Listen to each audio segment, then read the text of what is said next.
pananampalataya ang dala. Paano nga ba ako napunta sa sitwasyon na ito? Ako si Lorenzo Ruiz, taga Binondo, lungsod ng Maynila. Ako'y naging sakristan sa simbahan ng Binondo. Mula pa ng aking pagkabata, isa ang ina at ama ko sa naging inspirasyon ko para tuluyang pumanig sa Panginoon. Tuluyang maniwala para sa pananampalataya sa aking pagsimba.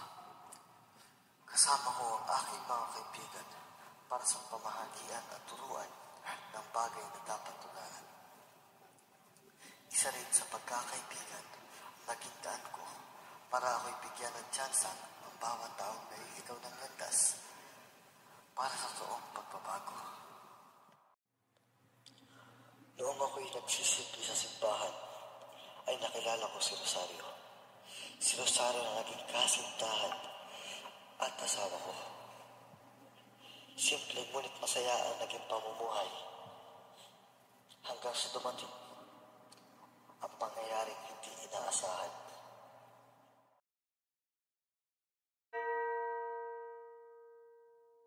Padre! Padre!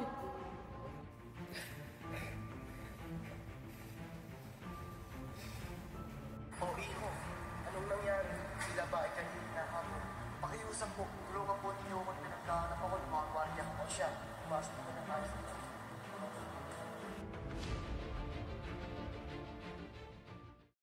Hindi ko lubos maisip na sa simpleng misyonaryong paglalakbay ay hahantong sa ganitong katapusan.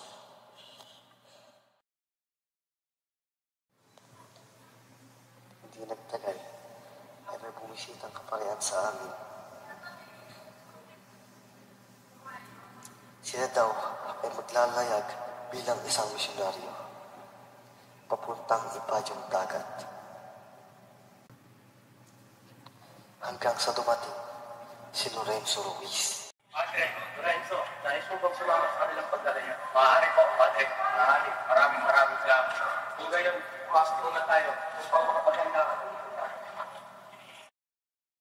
Ang aming paglalayag ay nagsimula noong ika-10 ng Hunyo.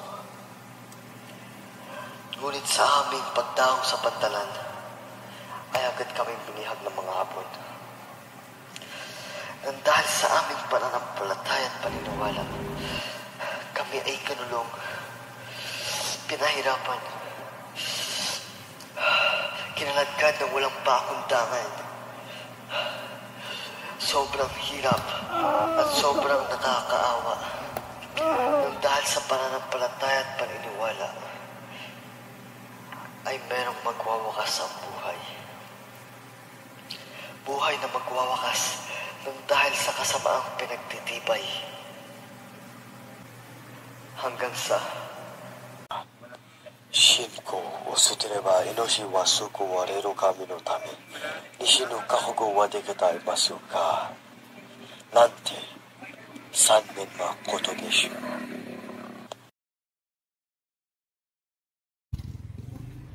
Ako ay isang Katoliko at buong pusong tinatanggap ang aking kamatayan para sa Diyos Ama.